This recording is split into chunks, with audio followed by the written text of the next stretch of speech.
Hello and welcome, everyone. Welcome to Harmoniously podcast.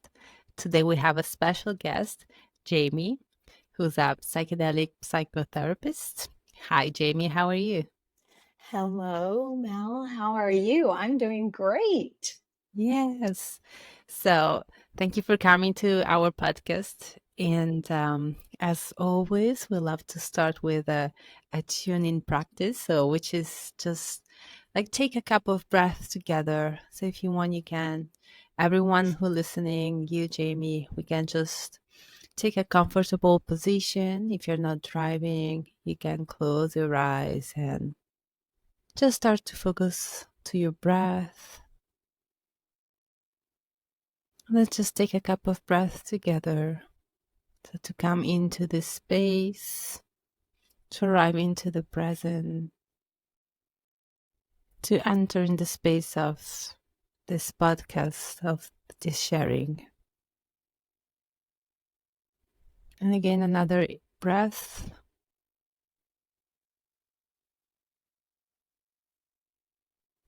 And then slowly open your eyes. So thank you for being here. And if you want to share a little bit about you, your amazing journey. Well, first of all, thank you for having me here. It's an honor and a privilege to be with you today, Thank and I you. appreciate it. Um, so tell you about myself. Well, we have a few days, right? Absolutely. Um, yes, I am a psychedelic psychotherapist. Um, it's interesting how I got to be on this path. I probably believe that I was destined to be here. My parents um, live in Oregon, and so Mhm. I was raised with plant medicine, pretty much. Okay. My parents were hippies, they had their own journeys. They smoked cannabis and grew cannabis and um, had their own psychedelics. Of course, I didn't know that when I was a Right. kid. I knew cannabis they didn't hide from us, but I'm sure there are other experimental medicines they Mhm. didn't they didn't tell us about. And I was the square. My dad even I should get into that story in a minute. Um, I was the square, and I went to college and became an educator, and I really liked the school counselors did for our students. So I decided I only taught, I think, for 2 years, 3 years max, and I was got my master's degree. And while I was getting my master's degree, the very first year, one of my professors needed a counselor in his school Hmm. district and hired me Oh, without even wow. finishing my degree. So I was a school counselor for several years while I was getting my master's as a counselor. And fast forward, I opened up my own business. And while I had my own practice, my husband is a combat burn survivor veteran. And a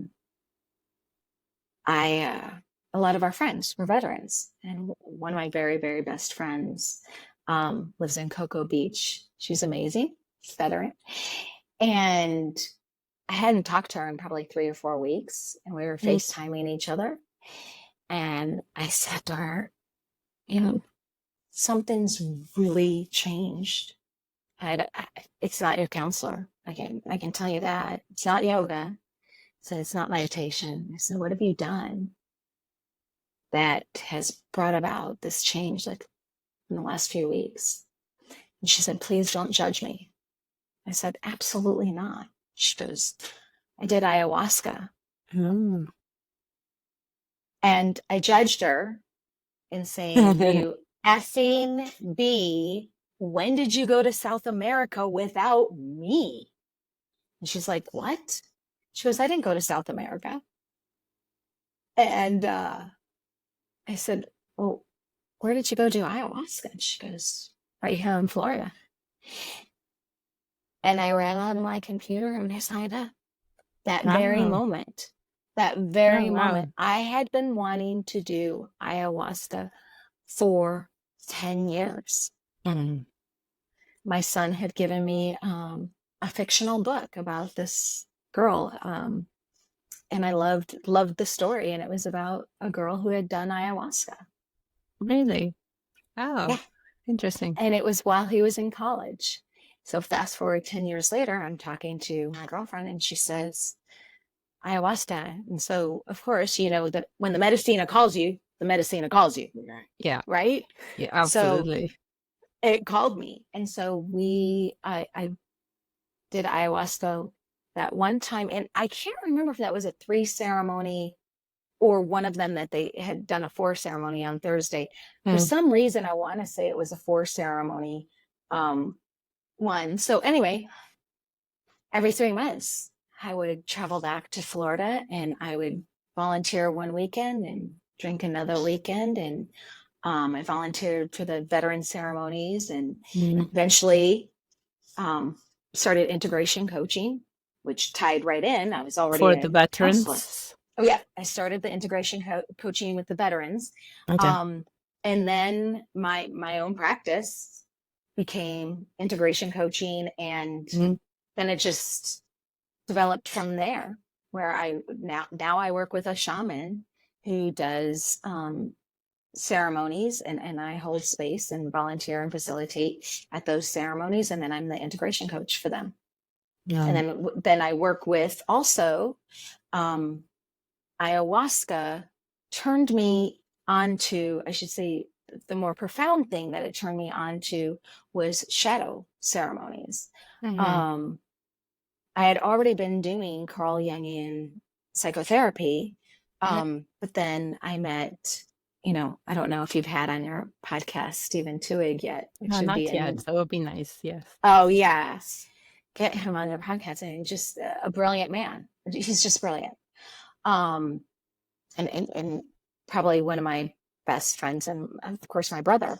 Um, he started the shadow integration calls and then Hmm. started doing shadow ceremonies and that now we have our shadow integration calls and our shadow ceremonies and that's probably what's the nearest and dearest to my heart and thanks to Mama Aya for bringing that Nice. to my life because I mean between the shadow ceremonies and ayahuasca and psilocybin and Kambo and all these other Hmm. ceremonies um people are healing. They're healing from their Hmm. wounds at a rapid pace. Hmm. A very Yeah, rapid pace. that's so fascinating. And so what really interested me, it was the fact that you were able to see that your friend did something extra than just counseling or yoga. And I'm a big believer in yoga, but we know how sometimes we need that extra like help from this plant medicine that are calling us. So, and as now your life is about supporting people in integrating or continue doing your therapy work, but still having these tools in your toolbox to support the transformation, even deeper transformation. So I'm really interested to know. So your experience as a counselor or as therapist, integration coach, however you are serving them, so while when these tools came into your life as a professional, so what is the difference that you see and how you're using them? I think this is a big question, but I'm so interested to see. You were doing that before plant medicine, and now with all these tools, how is your work and your approach to clients and their transformation? How it is everything right now? It's interesting, and I've never thought about that before. As you've asked that question, I would probably have to say that plant medicine made my practice thrive. Hmm. I mean, absolutely within months, Hmm. within months of having participating in my own ceremony, with Yeah. Mama Aya. Um, my, my business, I honestly do zero marketing. Okay. I have a wait list. Oh, wow. Um, and my clients, I believe, because I've shifted, because I've made adjustments about me Mhm. and my approach, I believe their healing takes place much, I don't want to say faster, maybe on a deeper level. Since I've had plant medicine in my life, um, and my tool bag, you're absolutely right. Like I now have this tool bag that's so full of tools that, working with people, um, depression, trauma, anxiety, um, communication issues, self doubt, whatever it is, I I feel like they they see me differently. Hmm. Therefore, they heal. Okay. So Does that make even sense? yeah, so you mean like even if they don't use those tools because you have this connection with this plant medicine since the very first time, your presence is so different that it reflects into your work and in them, and so they are able to go into a deeper level of Yes. healing or Yes. work. hmm yes, that's exactly it. You said that perfectly. Yes, that's exactly what it is. So Hmm. not, I mean, I'm a counselor, right? So Hmm. I don't suggest plant medicine to them. I don't, this is their thing. If a client asks me about plant medicine or when I'm doing their intake and they tell me I do cannabis, I do mushrooms, I've done, I mean, because those are part of my questionnaire, have you done benzodiazepines, any hallucinogens? Like I want to know their medical history. Um, Hmm. if they bring it up and they talk to me about it, I am absolutely not going to lie to them. And I will let them know, hey, if you're doing these things, you really need to have an integration coach. You really need to, because medicina, yes, of course, going in and doing the medicine is, 2 to 5% of it. But the other 95 to 98% is integrating it Hmm. and actively integrating it. Hmm. Absolutely. Well, So I yeah. would love to know your approach to integration. Oh, there's so many tools out there, right? I know, and each one have their approach, and also like as you said, you have maybe your relationship with the medicine, and the medicine probably taught you some ways, right? Also for yourself and how she knows everything, so she taught you maybe how you can approach with others, and then you also have all your baggage and your knowledge from before the medicine. So how, yeah, what's your approach? A nice cup with the hummingbird. Yeah, this was actually given to me by, Yeah. she's now a Reiki master. She is one of the volunteers in our ceremony spaces. Hmm. Um, and of course, she's done ceremony. This is my Christmas present, and it Ah, says keep nice. it simple on the Yeah. inside. And this is the cup I always drink my guayusa tea in Mm. because the hummingbird, of course, connects with and speaks with God. So I Mm. want what I bring into my body to be connected to God. So thank you for the compliment.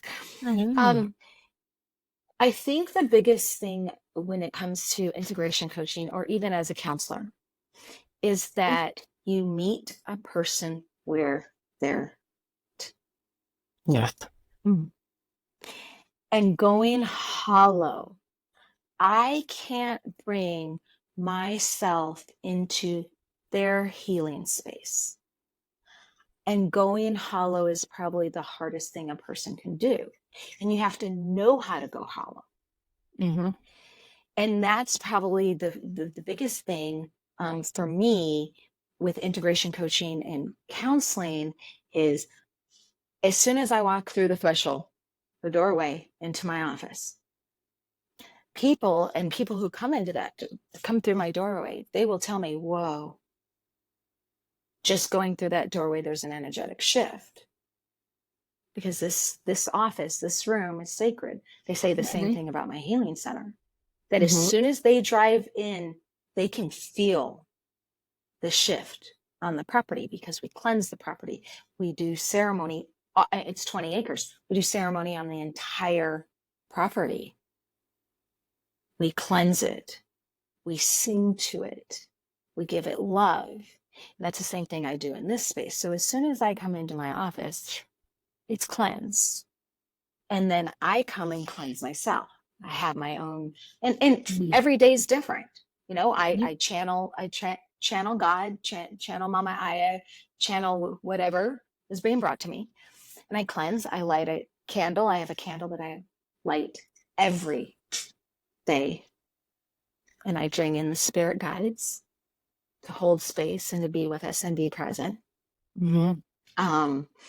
And, you know, I might have an essential oil or an incense or something that I put on my altar in my office that is with me and present. And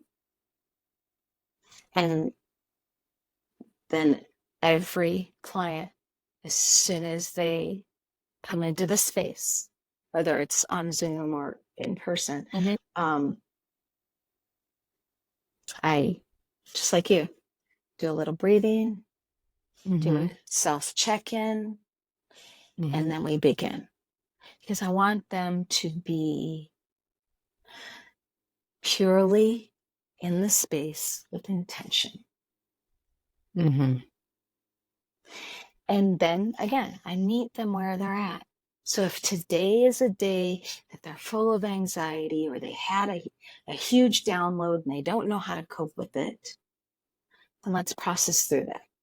Whether we need to do a little shadow work, whether we need to do some breath work, whether we need to do some talking, you know, talk therapy, whether we need to do some processing, whether we need to do journaling, whatever it is. Sometimes we even play some music while we're, you know, integrating. Like, hey, it sounds like you need to hear a little bit of spiritual juice, you know. I like that. That's a great idea. Yeah. Did that answer your question? Well, yes. So I would like to ask you more when you say, and probably this may not be clear for everyone, when you say become hollow. So what's that you mean by that? Good question. That you're right. Not many people. So going hollow to me is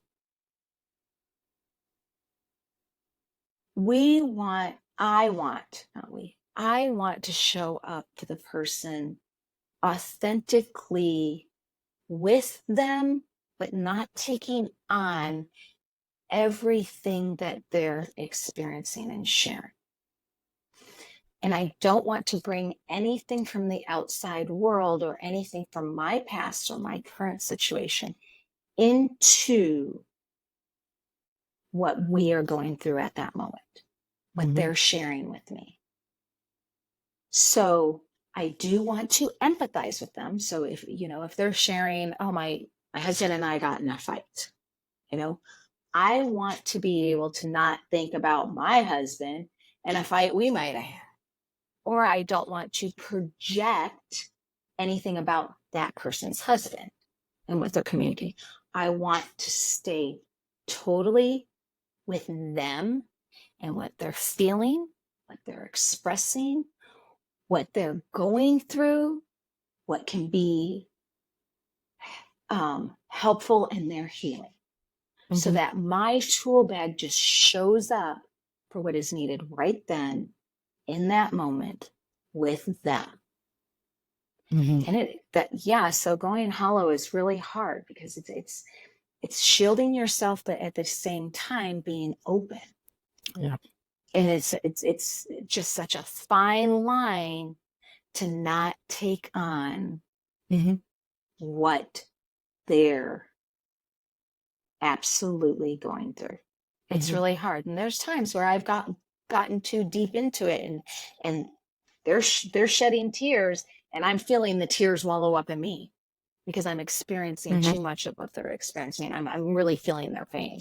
So it is a Mm-hmm. fine line to stay within my own form, but also hold as much space for them as possible.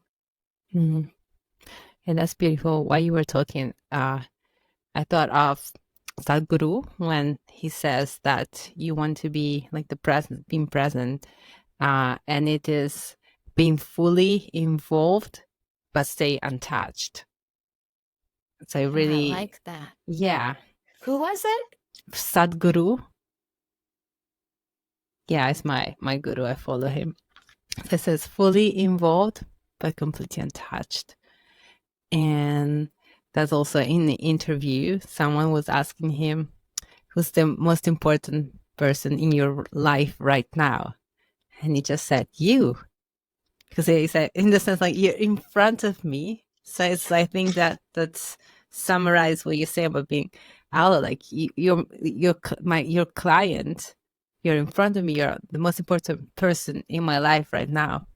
Well, the attention is on you at the same time. So I'm fully involved in you at the same time. I'm fully untouched, so that I can be, as you said, this aloe bone that just support your growth.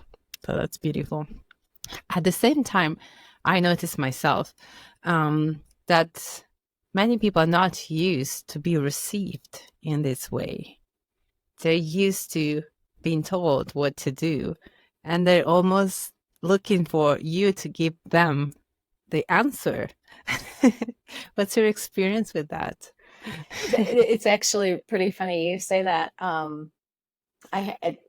I have two clients currently, and very much teaching them how not to look outside of themselves for answers, but to teach them to look inside of themselves for answers. Mm-hmm. And I have one of my clients. He cracks me up. He's like, "Well, you're the professional. Tell me." And I'm like, "Yeah, you're right. So let me ask you some questions." And then I ask them some questions that they answer themselves because they have the answers. All of us have the answers. They come from within. The other client that I was thinking of, he will say, "Hey, I want to tell you something that I'm going to do. I want your opinion about it." Oh, And yes, it's also that. interesting. Yeah, it's interesting. And then I'll ask him. So it's the number one question I'll ask them when they're asking me for my advice. So what's the benefit you're going to get from this? And they answer their own questions like, "Oh yeah, this is stupid. I shouldn't do this," or, "Oh yeah, that's why I Mm. am doing this." Okay, then yeah, I'm spot on. So, one way or the other. Um, and that's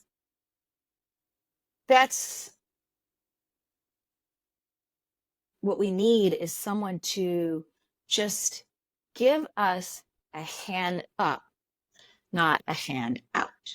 Mm-hmm. Um, when we're in our suffering, we do, and I'm guilty of it too. I've called you asking for Mm-hmm. advice. So we just need someone to be there, be supportive, and give us a compass. We already know how to use it. We just forget that we don't, that we Mm-hmm. have a compass. We forget how to use it. We just need somebody to hand us this compass so we can point it. And when we're in our suffering, we get lost.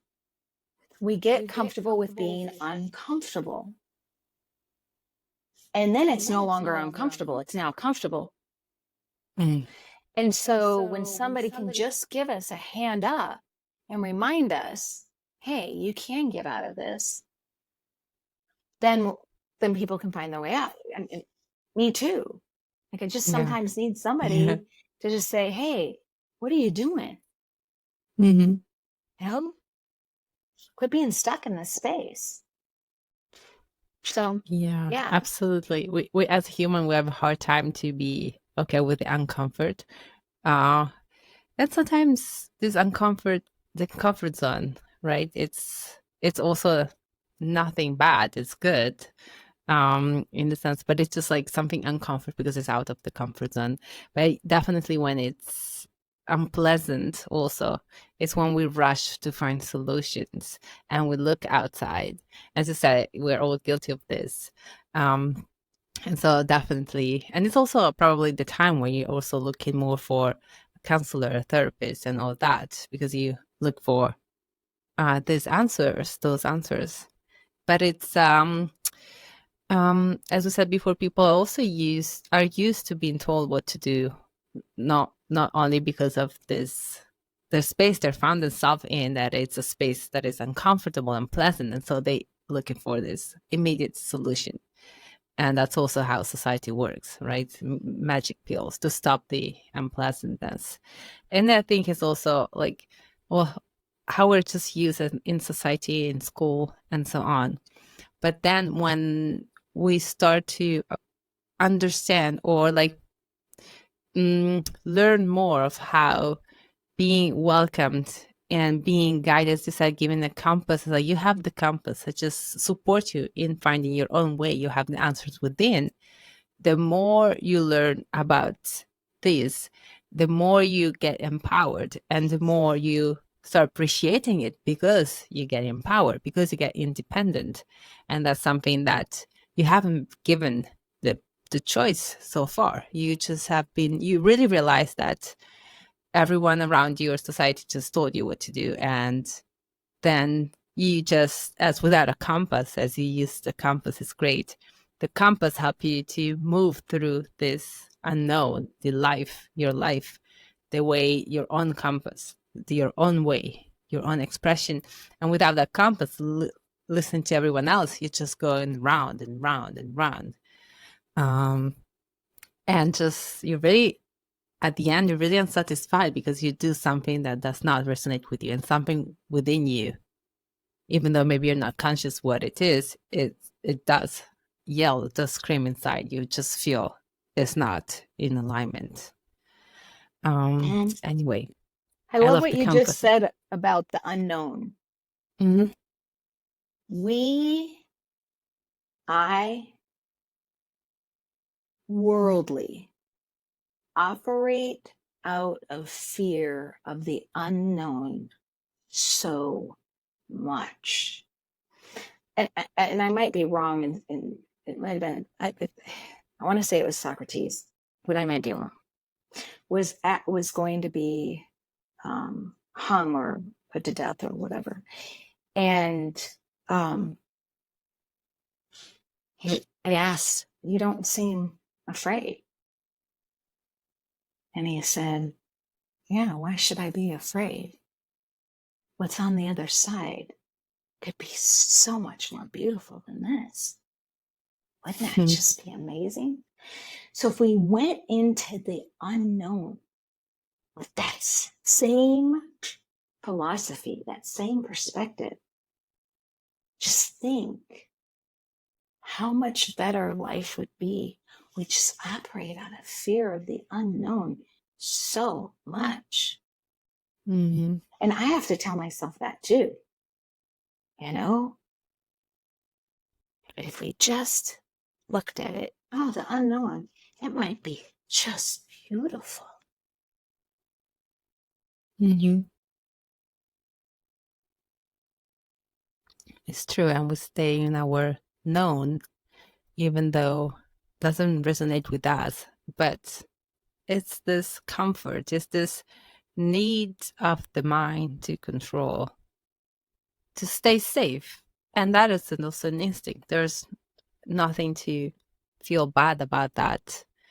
It's an instinct of preservation, survival. So we know it's there. It's there for a reason. Mhm. Recognize it, and recognize that there's also much more, and we can hold both truths at the same time. Yeah. Yeah. I love that. Just, it, it, We also are given discomfort to learn, to grow, right? Our soul Mm-hmm. needs to grow. We need to grow. Mm-hmm. Um, and we'll be given the same lesson over and over and over until we Yes. truly grow. Like, how many Yes. times do you have something happen, not the exact same thing, but something very similar, and you're like, oh my gosh, what lesson in this am I supposed to learn? Because clearly I haven't learned it. So we're given discomfort to grow. And that's Mm-hmm. another thing. If we looked at life's challenges as, okay, this is an opportunity for me. This is an opportunity for me to step into something. Mm-hmm. Then our challenges wouldn't be so difficult on us. It's all about our own perspective. Mm-hmm. And I'm guilty of that too. I mean, I can sit in my suffering on days like, God, this sucks. I don't want to be in this space. And then when I say, oh, okay, let me gather myself. There's something to be learned here. Let me appreciate this. Let me find the blessing within this. Thank you. Thank you, God, Mm-hmm. for giving me this challenge. Thank you, God, for giving me whatever you're Mm-hmm. giving me so that I can grow into something better, Mm-hmm. something different. You're allowing me to shift. So thank you. And when I step into that space, then the challenge isn't so challenging. Mm. Yeah, absolutely. That's a great lesson that I have received too. To like switch the discomfort, the challenge to switch all this unpleasantness into gratitude, and ask yourself the question, say, okay, what I can be grateful for, not, let's say, quote unquote, fake it, in the sense like, because like if you force it, maybe I have to be thank you for that, okay, but you're not convinced. But like ask yourself what I can be thank about this, and then you can switch it and find the gratitude. It's like, oh, I can learn this, and really like, yeah, try to, you always will find something, okay, this person did this to me and I'm very mad about that, but thank you, it's teaching me patience, it's teaching me that, it's reminding me that. And that switch really, as you said, helps to see it's more of a challenge, and everything becomes even more exciting in a sense, because at this point, whatever comes your way is something you can learn and grow, and life becomes beautiful, more beautiful than it is. Yeah. Yeah. So true. So true. Eh, Um, and like you just said, if you force it, Mm, you're not going to get out of it what was meant. If you force anything, yeah. just like you said, if you go outside of yourself looking for the answer and you just do that answer because Mm-hmm. it sounds like a good answer, Mm-hmm. there's no intention, there's no purpose, there's no self-fulfillment behind it, you're absolutely not going to get a win from it. Mm, You're just doing it to check the box. mm-hmm. So yeah, intention with everything. And so that just my mind just went to, we I tried to do the Course in Miracles. Oh, yes. Have you ever done it? No, but I heard of it many times. It's beautiful. Some of them. I bought the book, I downloaded the app, and did day one, day two, and day three, and I was on top of it for like 8 days, and then something came up and I couldn't do it that day, and then I was forcing myself to do like 3 days and one day, and then I was obligating myself to just be right on it.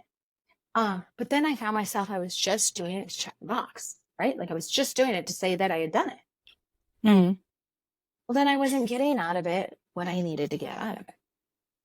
And I, and I know many people find themselves doing that. I'm just doing this to check the box.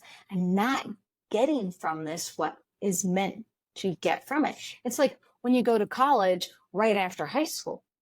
How many people go to college just to go to college, and they aren't going into their profession, their degree, with the intention and the purpose and the gratification of learning in that class? And we're forced to take classes Like, Mm-hmm. I took US history, government, and all these classes that absolutely today, I don't follow government. I don't follow politics. I don't follow history. When somebody talks about history, I check out. So how present was I in that class?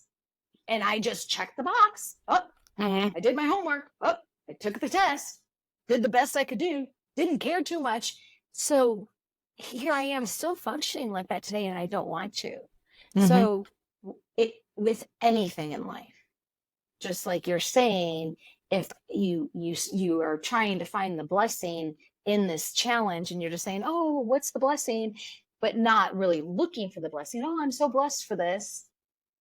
I'm not going to get from it. So it's the same thing with everything in life. If we don't do it with intention and with a purpose, looking Mm-hmm. to get the self gratification, the self benefit, we're not going to get anything at the end of the Mm-hmm. day. Mm-hmm. Yeah. So coming back to also psychedelic or counseling integration. So coming back to your work. So with this in mind that we just said. So bringing back to the inner world, to your finding the answer within, and finding this alignment within, and not checking boxes. So how all this fit in your work or with your clients? Oh, these are things that I absolutely teach them. Mm-hmm. It's interesting. I I still get clients from attorneys, so I see Okay. lawsuit situations and stuff. Mm. But almost, I would say, 90% of those people continue on with me because they want to grow and learn. Because the tools that I just give them to get through what they're getting through, Mm-hmm. and whatever happened, whatever trauma happened to them, whatever Mm-hmm. tragedy they went through, they found benefit within their real lives. And then they wanted to continue on learning more tools, more resources, more things. Okay. Um, so if I can give my clients and meet them where they're at, first of all, and give them the tools and the resources to carry on, that is the best thing I can do for them. I want them to graduate from my services. I want them to progress. Mm-hmm. I don't want to have a client for 2 or 3 years. I don't want to have a client for 6 months. Mm-hmm. I want them to be, just like you had said earlier, empowered through what they gained and be able to go out into the real world. Now, if they have to come back to me because a new event, a new something happened in their life, absolutely I want to see them, because there's always more tools. I'm learning all the time. I have ceremonies at my healing center every month. I go to our shadow ceremonies. We have those 2 to 4 times a year. I'm learning from those. We have integration calls, and I learn from my clients all the time. My integration clients, my counseling clients, and our ceremony clients. I am constantly learning from them. I'm gaining new tools all the time. Mm. So I'm able to share them. Beautiful. So as you're saying that, I was thinking, what is one of the latest tool, or maybe your favorite tool that you would love to share also with us? I think this will go in line with what we've been talking about today. Mm-hmm. You're going to appreciate this. I'm gonna get a little dirty for a moment. So in every relationship, there's 3 facets. And when Okay. I say every relationship, I'm even talking about with your grocery clerk, with a lover, with a child, with a parent. There's 3 facets. Okay. And one, we give. But giving needs to be authentic and from the heart. Giving is with intention, not expectation. Okay? So we give. And then The other part is receive. So think about, when you see one of your favorite nieces and nephews or whatever, you run up to them and you give them a hug, right? And they receive that hug. It's love and that exchange that takes place because you're giving authentically and they're receiving authentically, and they can choose to give back. It's a beautiful exchange, right? Mm-hmm. We give and we receive. And when it's pure with intention and not expectation, so beneficial. But then there's those moments where you've just had a really terrible day and things just aren't going right. Friend comes over and you go up to your friend and hug. You're not giving a hug. You're not receiving a hug. Aching. Mm-hmm. A hug is what you need. And then that taking also isn't pure. It isn't with love. Though you needed it, you could have just said, hey, I've had a crappy day. Can you just hug me and hold me for a minute? There's also taking, where, we wake up, we stub our toe, we go to pour creamer in our coffee or, honey in our tea, and it's rotten. And then we, in traffic, people are cutting us off, get home and forgot to thaw a chicken for dinner or whatever. Then our husband walks in the door and says, hey, how was your day? And we just take out everything. Right? So give and receive and receive. So that's one thing that I teach is if we can notice when we're taking or when somebody is taking it out stuff on us or trying to take our joy because they're in their suffering, we have to learn some tools to not do that, not take on other people's suffering and not take out our suffering on others. But, so that's one thing I teach, and then we learn tools from there, right? And I am a big person about communication. Hey, babe, I'm having a rough day today. Like, when I got out of bed, wasn't in the best mood. So please know I have a short fuse. Try to do my best. In your best interests, back up today. Just back up. And I can go and I can reclaim my power back to the day. Or if I'm choosing to sit in my suffering today, hey, I'm not going to reclaim my power. I just want to suffer today. I want to be an angry, bitter old lady today. So just back up. And I'll purge this energy some other way. So, give, take, and receive. That is one of my favorite tools to give people. It is really beautiful. Thank you. I really love it explained this way.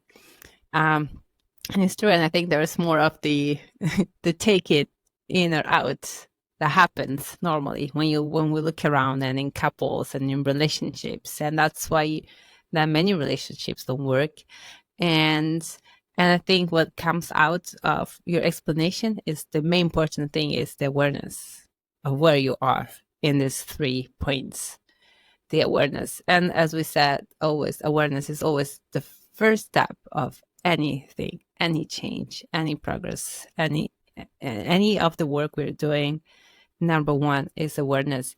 And even the spiritual work and growth is growing awareness, because when you have awareness that you can choose, as you just said, when you have awareness, you can realize that, okay, I'm crappy today, and I can let you know. And, I can let you know that I'm going to be crappy, and I can decide to work on that, or I can decide that today I'm just going to be this way. But so I can make a conscious choice that I can work with that. And most of the time, the issue is that there is not that awareness. And so that's great that you explained this tool so that people know where they are in the three fingers. Exactly. That's I why love, I love that's the why three I say I'm fingers. gonna get a little dirty here. Yeah, I love how you said awareness. I'm gonna start using that word because I usually tell people to notice. Once we begin to notice how we're showing up Mm-hmm. and we notice how others are showing up, healing can take place just in noticing. But I like Yes. that awareness. Just by being simply aware, Mm-hmm. healing can begin to take place. Mm-hmm. Shifts and transformation just in awareness. That's beautiful. Yeah. Ah, thank you. Thank you. Oh, you changed cups or is it the same? This is my water. So this is my water cup. Oh, okay. And then this is my teacup. See, the dark one has the tea. Uh-huh. And then I can't adult today. That's for the finger in the middle finger. That's the sign. When I'm aware I'm there, I use this cup. Can't adult today, guys. Check it out. My child self needs little attention. Yeah, that's important too. So, as we are almost towards the end of our podcast, so I would like to, yeah, that's been so amazing, by the way. And so I would like to ask you some maybe closing words or something you want to share again with, well, anything, but definitely it would be nice, something related to, well, like psychedelic, your any tools, maybe who wants to approach psychedelic and therapy, or both for clients or and like therapists are interested in maybe approaching these tools to bring them in their toolbox in any degree or levels. Wow. I would have to say, ooh, like going back to fear, we operate out of fear. And if we could just be open minded, open hearted, and open up our soul to receiving and surrendering to whatever is being introduced to us. I used to live off of this philosophy. If I heard of something 3 times, it's meant for me. Um, and now I've been more open to sit with something. If something is being offered to me or suggested, I really just reach deep into the awareness. Now I'm aware, right? And I go from there. I can remove the fear. And I would say anybody who is thinking about psychedelics, start asking your soul, because your soul knows. Start reaching within. Remove whatever is coming from the outside world that might be stopping you, whether you're a therapist or whether you're just an everyday, person. And if anybody is interested in reaching out to me, they're more than welcome to. I have my website. I have my HIPAA compliant phone number. And I am more than happy to talk to anyone, because I believe that our healing is sacred, our suffering is sacred, and those are both in and of the same, because we get our healing from our suffering, and we grow from our suffering. And if we could just remember that.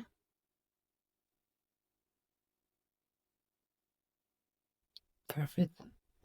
Thank you so much for being with us. It's been really, really amazing. Thank you. Thank you. I love you. Appreciate.